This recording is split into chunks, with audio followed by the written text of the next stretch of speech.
অনুগ্রহ করে শুনবেন, হাওড়া থেকে বিশাখাপত্তনম যাওয়ার জন্যে ট্রেন নম্বর 12703 ফাল্কনুমা এক্সপ্রেস। প্রতিদিন সকাল 8:25-এ হাওড়া জংশনের 21 নম্বর প্ল্যাটফর্ম থেকে ছেড়ে যায় এবং এটি বিশাখাপত্তনম পৌঁছায় একই দিন রাত 10:10-এ বিশাখাপত্তনম জংশনের 3 অথবা 7 নম্বর প্ল্যাটফর্মে। ট্রেনটির মোট যাত্রাপথ 881 কিলোমিটার, যা অতিক্রম করতে সময় লাগে 13 ঘন্টা 45 মিনিট। এই ট্রেনের গড় গতিবেগ 64 কিলোমিটার প্রতি ঘন্টা এবং সর্বোচ্চ গতিবেগ 130 কিলোমিটার প্রতি ঘন্টা। এই ট্রেনটি যাত্রাপথে মোট 13টি স্টেশনে দাঁড়ায়। এই ট্রেনের গন্তব্যস্থল সেকেন্দ্রাবাদ জংশন।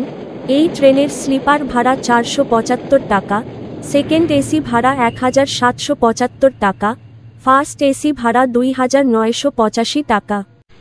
ভিডিওটি ভালো লাগলে লাইক করবেন এবং সঠিক তথ্যের জন্য চ্যানেলটিকে সাবস্ক্রাইব করবেন।